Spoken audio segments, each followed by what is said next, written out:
আসসালামু আলাইকুম। আপনারা অনেকে কমেন্ট করেছেন যে A2I বা বিভিন্ন অ্যাপস দিয়ে উত্তরাধিকারের কাজগুলো করা যায়, কিন্তু মুসলিম ফারায়েজ সেটা বিডিএল প্রো দিয়ে করা যায় কিনা বা করা গেলে কিভাবে করা যায়, আজকে আমরা সেই বিষয়টি নিয়ে আলোচনা করব। চলুন শুরু করা যাক। সেজন্য আমরা আমাদের বিডিএল প্রো এই অ্যাপসের ভিতরে ক্লিক করব।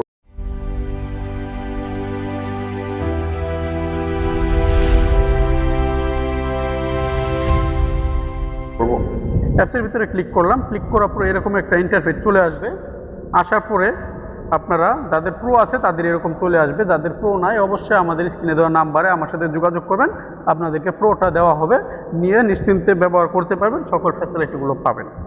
এখন নিচের দিকে যাবেন, স্ক্রল করে এভাবে নিচের দিকে যাওয়ার পরে এইখানে দেখতে পাবেন উত্তরাধিকার। এই দেখেন উত্তরাধিকার মুসলিম, উত্তরাধিকার হিন্দু। উত্তরাধিকার হিন্দু এটা নিয়ে আমি একটা ভিডিও দিয়েছি আগেই, যারা দেখেন নাই দেখে আসবেন। এখন আজকে আপনাদের কমেন্ট অনুযায়ী মুসলিমের যেই ফারাজ সেটা দেখাবো।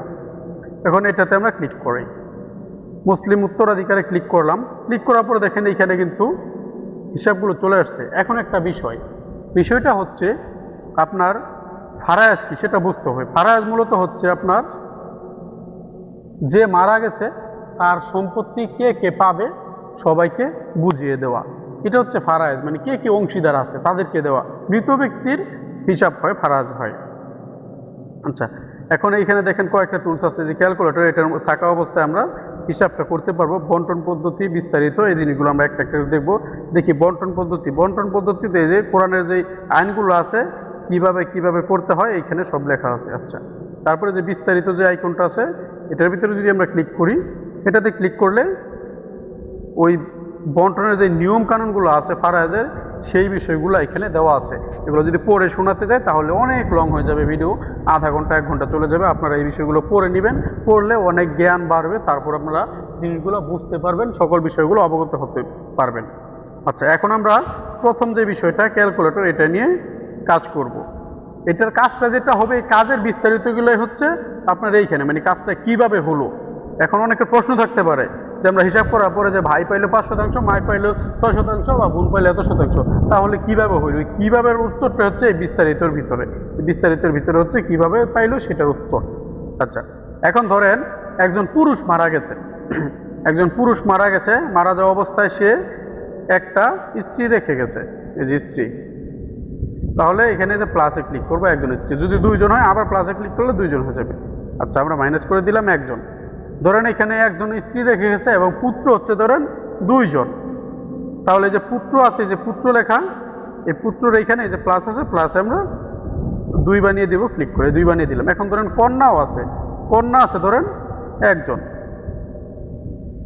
তাহলে এই যে কন্যা বরাবর এই যে কন্যা লেখা, এখানে এই যে প্লাসে ক্লিক করে কন্যা দিয়ে দিলাম 1 জন। স্ত্রী, পুত্র, কন্যা আছে। এখন এখানে প্রশ্ন থাকতে পারে যে পুত্রের কন্যা, এগুলা হচ্ছে আপনার পরের বিষয়। যদি এখানে কোনো পুত্র আপনার মারা গিয়ে থাকে, ধরেন এখানে যদি আমি পুত্রের এখানে একজন দেই নাতি, তার মানে নাতি একটা ক্লিক করলাম। হ্যাঁ, তার মানে বোঝাচ্ছে এটা যে সে মারা যাবার সময়, মানে যখন এই পুরুষ মারা গেছে, এই পুরুষ মারা যাওয়ার আগে তার একটা ছেলে মারা গিয়েছে এবং সেই ছেলের একটা পুত্র আছে, মানে নাতি আছে, এজন্য এটা দেওয়া হয়েছে। আচ্ছা, এখন আমরা চলে যাই নিচের দিকে। দাদা দাদি ওগুলো লাগে না, ওগুলো তো থাকে, নর্মালি থাকে না, দেখা যায় অন্য যদি থাকে খুব কম থাকলে আপনারা দিয়ে দিবেন এই বিষয়গুলোতে, এগুলোতে যেগুলো থাকবে ওগুলো দিয়ে দিবেন। দিয়ে একবার নিচের দিকে যাব। নিচের দিকে যাওয়ার পরে এই দেখেন ফলাফল দেখুন, এই ফলাফল দেখুন, এটাতে ক্লিক করব।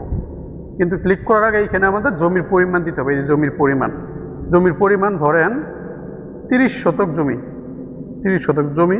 আর যদি টাকা পয়সাও থাকে, এই যে রৌপ্য নগদ টাকা ধরেন 50,000 টাকা আছে, 50,000 টাকাও নগদ ছিল।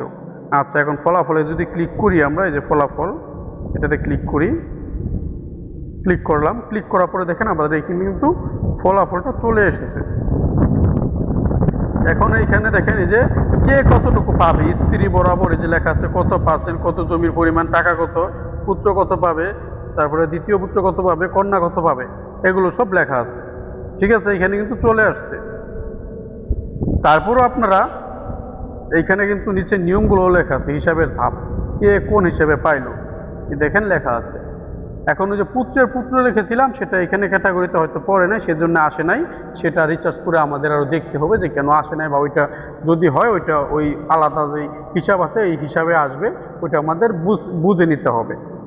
আচ্ছা, এখন এইখানে দেখেন যে হিসাবগুলো লেখা আছে, এই যে এখানে এই বিস্তারিত দিকে যাওয়ার পরে কিন্তু আপনারা এখানে জিনিসগুলো সম্পর্কে অবগত হতে পারবেন।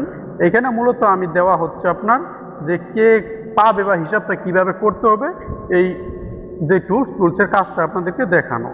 এখন এখানে যদি সব রিপোর্ট একসাথে প্রিন্ট করুন, অথবা এই যে সনদ তৈরি করুন, এটাতে ক্লিক করি, যে সনদ তৈরি করুন এটাতে ক্লিক করলাম। ক্লিক করার পরে দেখা যাচ্ছে সনদ তৈরি হচ্ছে না, এই টুলটা আমাদের আপডেট করতে হবে। আর যদি আমরা প্রিন্ট করুন দেই, এই যে প্রিন্টে টিপ দিলাম, তফসিল ছাড়া এখানে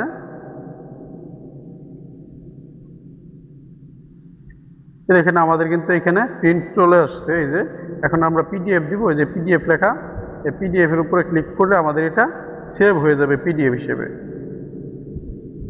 দেখেন সেভ হয়ে গেল। এখন আমরা যদি আমার ফাইল ম্যানেজারে যাই, ফাইল ম্যানেজারে গেলে কিন্তু আমরা এই হিসাবটা পেয়ে যাব পিডিএফ হিসেবে, এবং যে কাউকে আমরা এটা পাঠিয়ে দিতে পারবো।